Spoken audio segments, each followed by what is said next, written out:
Hey there, Tolly Anderson with California Family Law Naked Truth. Joined today with David Serpa, a Republican candidate for the 2026 California State Treasurer election, former Marine, real estate businessman, previously ran for Congress and briefly for governor. Now, David, you have run for multiple offices in a short period of time. What's the through line in your mission? I know that it seemed a little bit chaotic for people that weren't really on the inside, but the thing is I have a lot of that's going on behind the scenes. And for me, the most important thing was that we had the right people in the right seats so that we can actually affect change when we get into Sacramento on day one.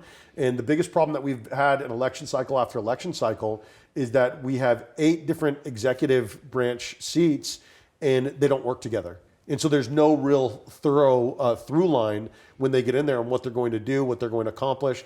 And so what was really exciting about this election cycle is that I've had a very open line of communication with Sheriff Bianco, with Steve Hilton, with Herb Morgan, with Michael Gates, with Merritt Farron and Stacey Korsgaden. So I mean, there's all these really wonderful people that are running for office to where I feel like we actually have a shot that if we get in there and we flip the whole state like Texas did in 1994, then we could be effective.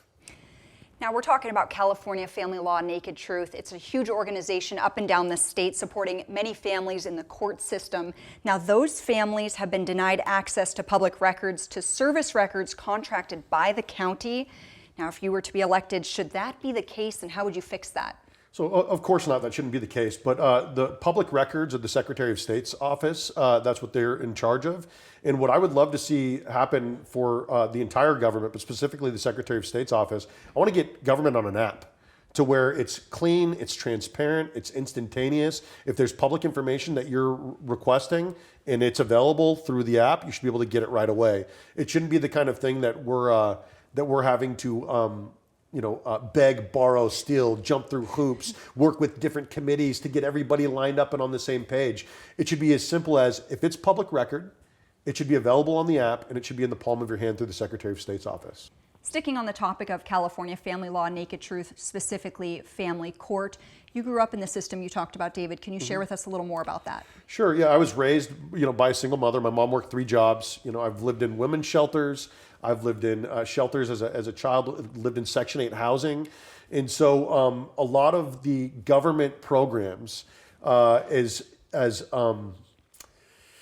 good in intentions as they are, often leave people being victimized and re-victimized through these situations. Things like mandatory counseling and in order for compliance for staying at certain shelters. And so, Section 8 housing, homelessness, these are the kind of things that when we grew up and I graduated from high school, even though I graduated from high school homeless and that, I was raised by a single mother, I never once thought for a moment that I couldn't be anything that I wanted to be in California. And so that's what's so beautiful about California and what I love here about my home, specifically California. This is no other state. You could be anything that you want to be here. And unfortunately, that dream is expired for our children. We haven't been good benefactors. We haven't been good stewards of our inheritance.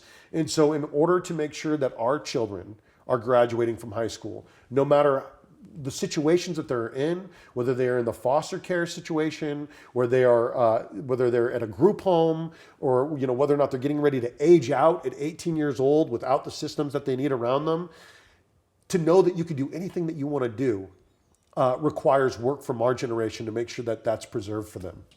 Now, David, you emphasize truth and accountability. What does that actually look like in the Treasurer's office on day one for you? So massive truth, radical transparency, real-time transparency. I want to get the people's money in a trust, and I want to quantify exactly how rich we are, because we're taxed to the tune of $1.112 trillion every year.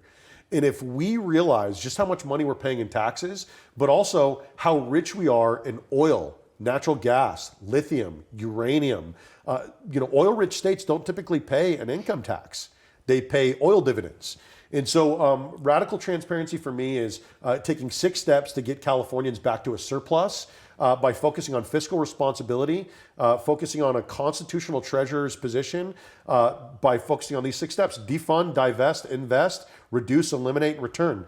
Defund failure, divest away from death, decay, and destruction, invest in the life and liberty in the pursuit of happiness. Defund, divest, invest, reduce government spending, eliminate wasteful government programs, and then return the people's money to the people. I'm a big fan of tax rebellion, and I think that the more that we could get government out of Sacramento bureaucrats' hands and federal bureaucrats' hands, and the more that we could keep it in the county at the beginning, then we'll be participating in the sort of tax rebellion that our forefathers imagined for us, and the decentralization of government that they've imagined for us. We have far too many systems that are controlling us from outside of our counties, outside of our states, and outside of our localities. Now, what's one uncomfortable truth about California government that politicians avoid saying out loud? Sure, the Democratic Party has completely failed us. And even the Democrats realize that, which is why 5 of the 8 executive branch positions did not get endorsed by their own party at convention, at California Democratic Convention. There's sort of this, and I bought into it too. Hey, it's not left versus right.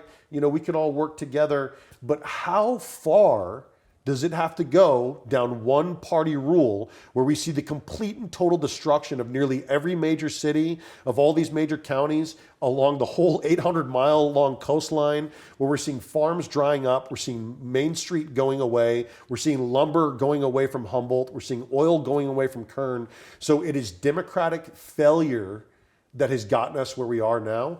And the only way to bring about real fundamental change is a Republican response. And unfortunately, we're not organized enough at the state level to be effective in that capacity. And then is there anything you'd like to share to your voters out there? Sure. Yeah, what we need somebody to be a good steward of the public wealth, of the public funds. And quite honestly, I feel like we've had a lot of money worshipers that have been running government funds. I am a Christian. I serve a Savior that flips tables. He doesn't beg for a seat at them. And I see that there's a lot of financial interest that is taking advantage of people, usury, taking advantage of people. And so people are paying more in interest than they're paying for their home loan. They're paying more in interest than they're paying for their car loan. They're paying more in interest than they're paying for their student loans. And so freedom is economic freedom, but we've been crafted chains. And so many of us didn't grow up with the sort of financial literacy, the financial backing that we needed, because these sort of things aren't being taught to us. And that's intentional too. And so all of a sudden we're in adulthood. A lot of people never picked up on that education. And now they're using credit to get fast food or to get groceries and paycheck advances and credit cards with 29% interest rates. And so the treasurer's job is to be a good benefactor, a good steward of the people's funds, not just the wealthy elites and the oligarchs, the billionaire class, but average everyday people that have been raked over the coals during COVID-19 while the lower and middle class lost $1 billion a day. We were being destroyed economically. And so I want to see somebody go in there, take care of the people, be a good steward of our wealth, show people just how rich we are, cut down on the amount of taxes that we have currently, get us out of a deficit and into a surplus. And I strongly believe that I'll be able to do that in 6 months simply by not spending money that isn't there in the first place and getting our systems cleaned up, using artificial intelligence, using blockchain, using global accounting systems to streamline our financial clarity.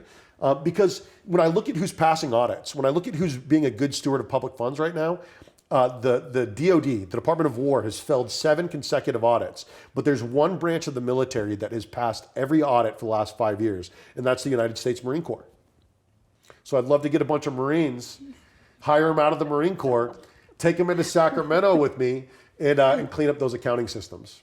David, this has been a great conversation. Is there anything else you'd like to add or talk to your voters, because midterms is coming? I just came out real hard against the Democratic Party, but I also want to let people know that if it hadn't been for the loser, weak, beta Republican Party, with these political prostitutes, these OnlyFans Republicans that have been selling us out for so long, then we wouldn't be here with the Democrats, because we would have had a real fight coming from our Republicans.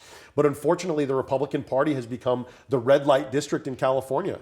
And so if we can't fix the Republican Party in California, we can't fix the state of California. You're incredible. Thank you so much for your time. I appreciate it, Talia. Thank you.